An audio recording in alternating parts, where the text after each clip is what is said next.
Hello guys, and welcome to another CREY video guide.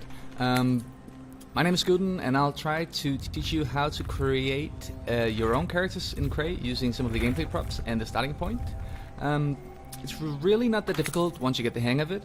So hopefully after watching this video you'll be able to create your own characters in CREY using primitives, boxes, whatever. So let's begin. First thing you want to do is you want to put out the starting point, really. As you know, when you press 9, you'll have a playable character. You can just go into the starting point, change the character if you want to. Let's use the sphere or something. Yeah, alright. So, if you want to create your own character, what you'll need is the Seeker, and you'll also need the Hider. But we'll just start with the Seeker. If you're not familiar with the Seeker, basically it's going to follow the character at a given speed. So we'll just set that to 50, so it's always on top of the character. So now when we're working with this, we can sort of imagine that this is the character and just build on top of that. It's going to snap to the character immediately when the game starts. I'll just show you if I glue this object. As you can see, it just snaps to the character immediately. It's moving kind of weird now because there's collision on the object. But if we were to disable the collision on this object, it would just be on top of the character at all times. So what we want to do is we want to find an object that we want to be our character, and let's just say that it's going to be this mill here. As we just saw, go into the collision option here and tick that off.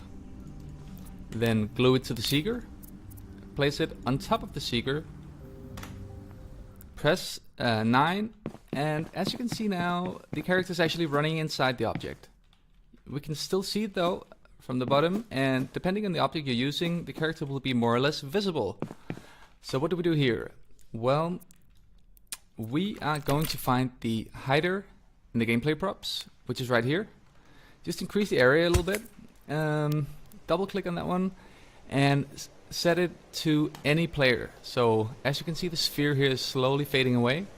It has a 0.20 opacity, but we'll just put that to 0, so it renders the character completely, or the player completely invisible.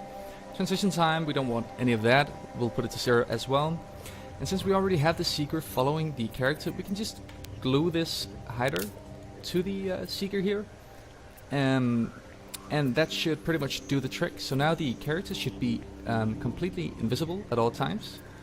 And we will have a object or a prop here without any collision on top of the character at all times. Now you can tweak the settings here a little bit. If you want the turn speed maybe to be 250, so it looks more smooth when we move.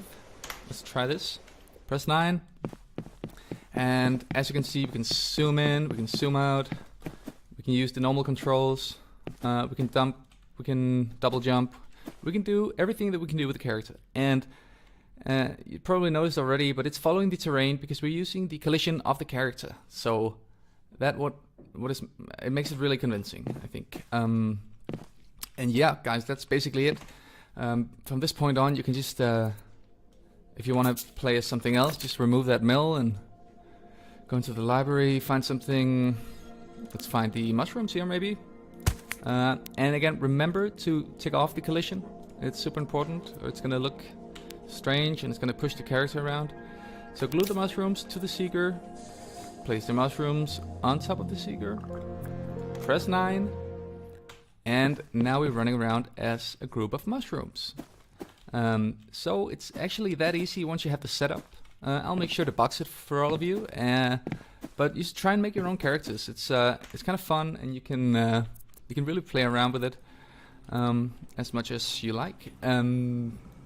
So what we can do is actually, yeah, and that's another cool thing about this little trick here. If everything that has to do with the speed of the character and the jump height, etc., can be tweaked directly from the starting point as we're using that character. So just increase the run speed if you want, decrease the acceleration, stop time, I like that, and just increase the jump height a little bit.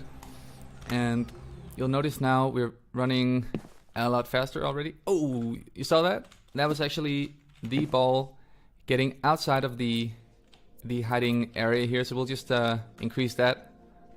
Oh, It looks like it's actually scaling the object. It's probably just a bug. Giant hider. Alright, that should do the trick. But yeah, now we're jumping higher, running faster, and you can just tweak it to your preference. But that's actually it for this video, guys. I hope it was helpful. I'm really looking forward to see what kind of characters that you guys start creating. So I'll be making a couple of new videos this week. Please write to me if you want to see something specific, or if you need help with anything in CREY. A lot of you guys have requested that I do a full video series, and I'll really try to do that. It's probably going to be a series of 2 to 3, maybe 4 videos. So sort of like a step-by-step video. It could also be one long video. I might even have time for both. But yeah, guys, that was all for this video. I hope that you found it helpful. See you all in the next video. Bye.